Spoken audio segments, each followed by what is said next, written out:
The I Can for today is I can solve 1 and 2-step real-world problems involving any of 4 operations with whole numbers. Let's go over those operations. We have to add, to subtract, to multiply, and to divide. And adding and subtracting should be pretty familiar with you, or you should be pretty familiar with it, but multiplying and dividing are the 2 new operations for 3rd grade. So it's okay if you don't know all your facts, but for multiplying, a good strategy to use is to use repeated addition.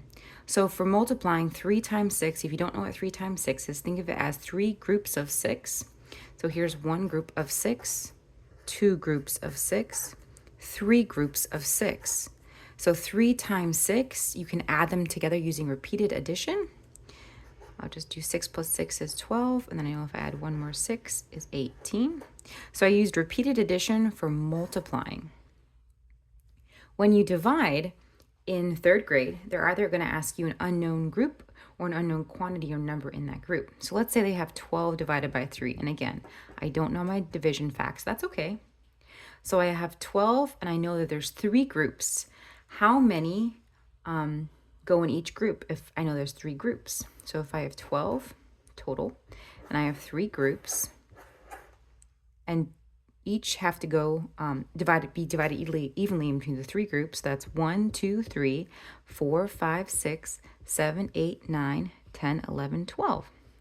There are 4 in each group, so 12 divided by 3 is 4. Same problem. Different context. They might say there are 3 of something.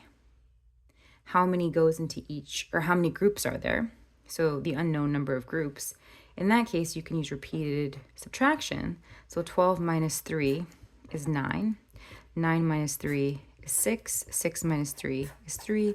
And then 3 minus 3 is 0. So I can count how many groups. 1, 2, 3, 4. There are 4 groups. 12 divided by 3 again is 4. It's the same problem, but it's in a different context. You can use for division, repeated subtraction. When it comes to the actual word problems, the best advice I can give is to draw and label, because the most important part of word problems, besides the math and the computation, is understanding the word problem. So I'm going to draw and label what I'm reading. Cameron practices soccer for 5 minutes every day for 9 days in a row. I'm going to draw and label. Soccer, 5 minutes.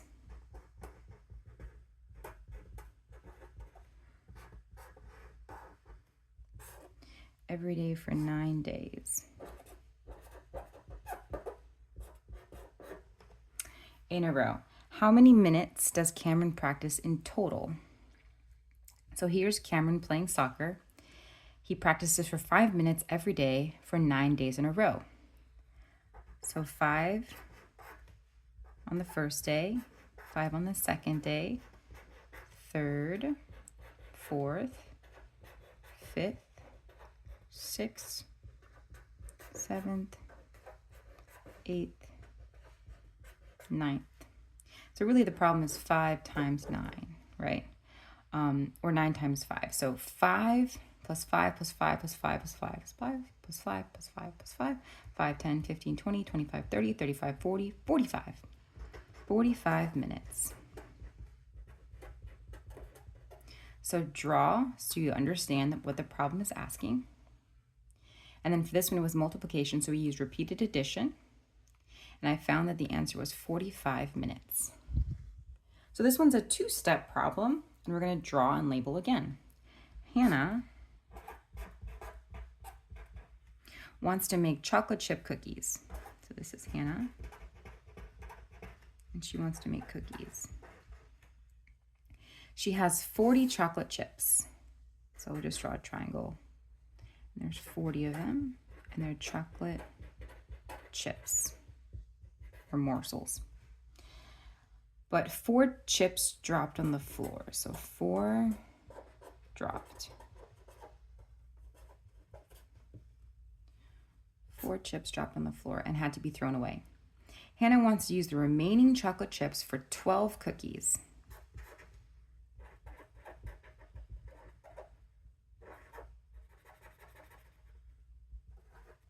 How many chocolate chips does each cookie get? Okay, a lot of information, right? A lot of information. But I drew pictures to help me understand what I just read. So ideally, your drawing should be able to tell you what the word problem states without looking back too much. Here's Hannah. She wants to make cookies. She has 40 chocolate chips. 4 dropped on the floor. She has 12 cookies, and then I have to go back to the problem. But how many chocolate chips does each cookie get? Remember, this is a 2-step problem. So I know if I have 40 chocolate chips and 4 drops on the floor, we're taking those away. We're subtracting. So 40 minus 4 is 36. So I have 36 left over. And since this is a 2-step problem, I already did 1 step with subtraction. So 36 chocolate chips, and I have to divide those amongst 12 cookies. Let's draw 12 cookies. 1, 2, 3, 4, 5, 6, 7, 8, 9, 10, 11, 12. And I have 36 of those, so 36 divided by 12 equals, I don't know, right? I'm in 3rd grade, I don't know. So I'm going to divide those up into 12 groups or 12 cookies. So 1, 2, 3, 4, 5, 6, 7, 8, 9, 10, 11, 12. 13, 14, 15, 16, 17, 18, 19, 20, 21, 22, 23, 24, 25, 26, 27, 28, 29, 30, 31, 32, 33, 34, 35, 36. Each cookie has 3 chocolate chips. So how many chocolate chips does each cookie get? Each cookie gets 3 chocolate chips. So again, when you're doing word problems, draw so you understand what the problem is talking about. Label so you understand what you're drawing. And then with the 2-step problem, I had to subtract first and then divide. Remember, in 3rd grade, if you don't know your facts, 36 divided by 12, that's okay. Just draw a picture if you know how many groups you have, or you can use repeated subtraction.